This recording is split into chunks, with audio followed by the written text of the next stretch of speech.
start training your mind to work with you instead of against you, and then you start training your body to, feel the feelings that comes maybe with that negative thought, and then feel the feeling that comes with the presence of being able to alter that thought and create peace and harmony within your body. Okay, should we try this again? I wanted to come on here and talk further about detachment and energetically giving up. A lot of you guys watched that video, How You Found Me, on YouTube, and it really does work a lot of fucking magic for you. The real truth about creating a life that you desire is really giving it all up. Knowing in your heart that it's gonna come in if it's meant to, but being so detached. Like that saying, when people are like, wanting nothing gets you everything, is the most true statement I've ever heard in my life.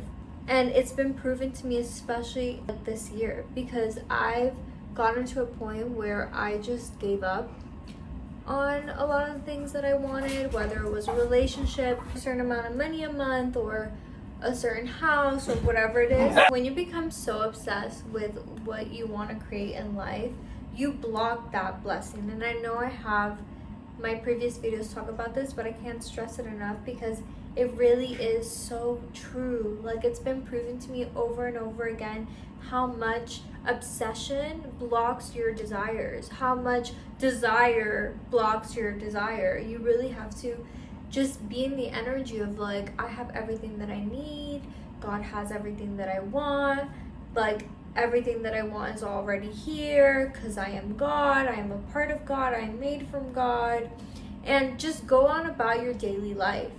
I feel like, especially recently, okay, let me back it up. Especially if you're somebody who has anxious attachment style, a lot of that manifests because maybe you were abandoned when you were a child, you have childhood trauma, maybe your dad was absent, your mother was absent, whatever it is.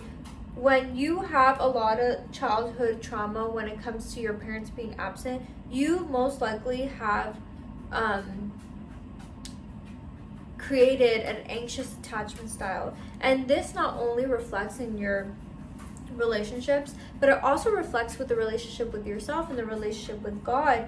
Usually people who have this type of trauma are so anxious about things. Maybe they're anxious about like money not coming in, or they're anxious about paying bills, or they're anxious about housing, or they're anxious about maybe relationships that they're trying to people please from. They're just anxious in general, and this anxiety really does manifest, it manifests blocks in your life because you're so anxious about the things that you want. You get anxiously attached to these things because you don't have them. So then you start looking you start looking outside of yourself to maybe please yourself, or to fill in those voids that you have created, or that have been created because of your trauma. So ever since this takes a lot of mental concentration. It takes a lot of mental clarity. It takes a lot of presence in your body. It takes a lot of, honestly, being in your feminine energy. Because when you become present in your body, you're able to just observe your mind. Every thought you have creates a feeling. Then that feeling creates maybe an action that you take or that you don't take. Let's say you have a thought that, oh, I'm just never going to meet the love of my life. And then you have this feeling of emptiness inside of your body. And then that emptiness triggers an action that maybe you don't take care of yourself, or you don't go out when you should go out, or, there's so many ways that this can manifest. And the main point of this is to really just let go of everything. Let go of everything you've ever desired, everything you wanted. Let it all go. Give it to God. Every single time you have a thought of that desire, you're like, it's already on its way to me, or something better. And you start training your mind to work with you instead of against you. And then you start training your body to, feel the feelings that comes maybe with that negative thought. And then feel the feeling that comes with the presence of being able to alter that thought and create peace and harmony within your body. You know, this is all a process, and it takes a lot of resilience, because especially if you come from a past like I do, which is filled with a lot of trauma, I don't want to say you have, maybe you're in a lower level than other people, I don't want to say that, but there's definitely things that have been working against you that you need to take time to unlearn. So having patience and grace for yourself through that process is so important.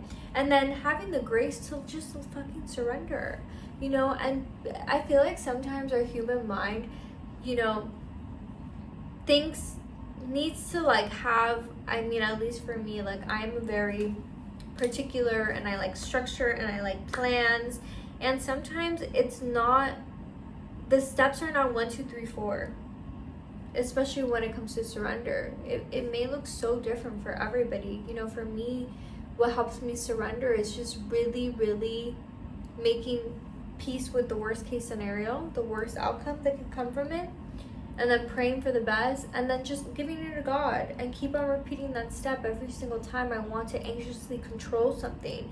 You know, the anxious attachment style and surrendering and letting go is all like mixed into one, because when you're anxiously attached to something, you are obsessed with control.